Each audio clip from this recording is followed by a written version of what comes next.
Welcome, Transformer fans. My name is Composite Enerjoe, and today's review is on the Transformers Titan Changers Optimus Prime. And here he is in his iconic alt mode, or one of the versions of his iconic alt mode, which is a red and blue semi-truck. This seems to be based off of his Cyberverse design. Although when we get to the robot mode, he does look a bit more G1. But the truck mode does remind me a lot of his Cyberverse design. And yeah, so here he is, and it's pretty okay. It's a pretty decent truck mode. Unfortunately, it is a bit on the gappy side, especially up here. And I'm not a fan of how these legs are just really splayed apart. You can tell that's the robot legs. So yeah, outside of the gappiness, if you just look at it straight on or just angled like so, it looks pretty good. It does roll quite well though, which is always a plus. Got nice 6 functioning wheels, and yeah, nice bits of detail up front too. A little more paint would have been nice, but yeah, for what it is, you got a nice little Autobot symbol here. Like overall, it's a pretty decent vehicle mode. So onto the transformation. Now, being a Titan Changer, he's not that complex, but he is more involved than you'd think. First thing, there we go. First thing, put that back in, is you pop up this assembly. You pop it up like so. Then you lift it. Then you lift it up. And you have to like wiggle it a little bit. There we go. To click it into place. So it's gonna get a little tall. So let me adjust here. Let me do some adjustments.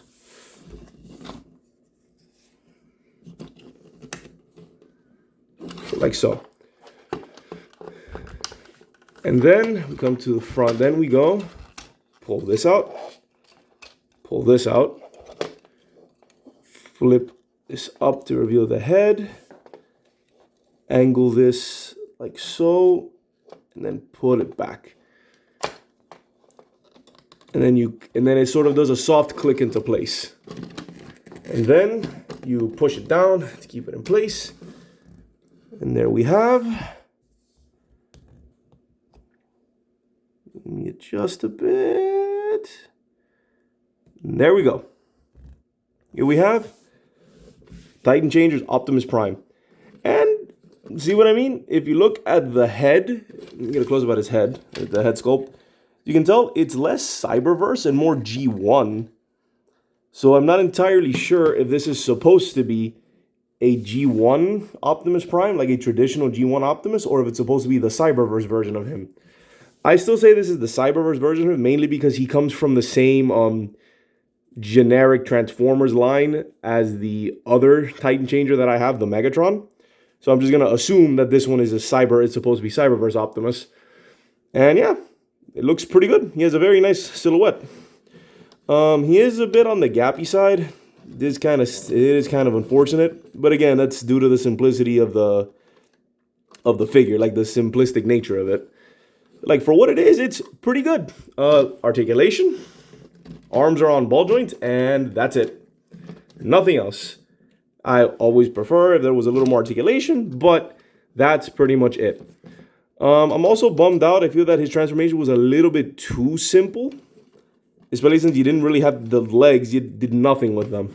They're just there. So that is a bit of a downside.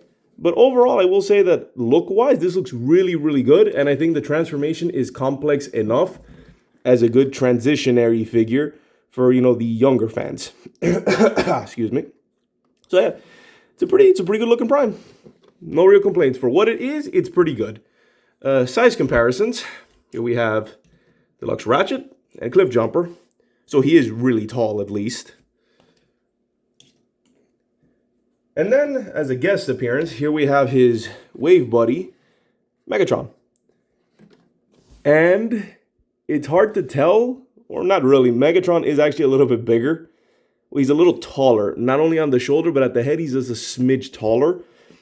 And I hate to really say this, but if you compare these two, I have to say that the Megatron one is a little better. I think his vehicle mode is a lot cleaner. The robot mode is less gappy. I mean, it is gappy, but it's a lot more like what's the word I'm looking for? Symmetrical. Yeah, it's less problematic for me. This one, I feel that it's a bit too like messy. If that makes any more sense. Megatron's a little bit cleaner, and he actually comes with a weapon. He comes with an accessory, which Optimus does not, which is kind of unfortunate. So yeah, overall, this figure is not bad. But if you'd have to pick the two, I'd say I'd recommend more getting the Megatron. Megatron's a little bit better. So let me put him back, and yeah. So again, even though I do personally prefer the Megatron, I think that one's a little better. But the Optimus is still really good for what it is. For a Titan Changer, I was pleasantly surprised with it and found it really, really good. So yeah, 2 thumbs up. I recommend it for any younger fans, or if anybody who thinks this is really cool, go ahead, go check it out. But like I said earlier, he comes from a generic Transformers line that at least I usually find at Walgreens. Or, I think in the case of this figure and of the Megatron, also an Aldi. So if you happen to go to Aldi, check them out. You might see them. So yeah, this has been my review of the Transformers, Titan Changers, Cyberverse version, I guess, or I think, Titan Changers, Optimus Prime. And before signing off, like always, here's my special person's Instagram. Please check her out. Very much appreciated. Here's mine. Here's hers again, which is more important. And that's it. So, this is Composite Enerjoe, signing off. Peace out and be safe.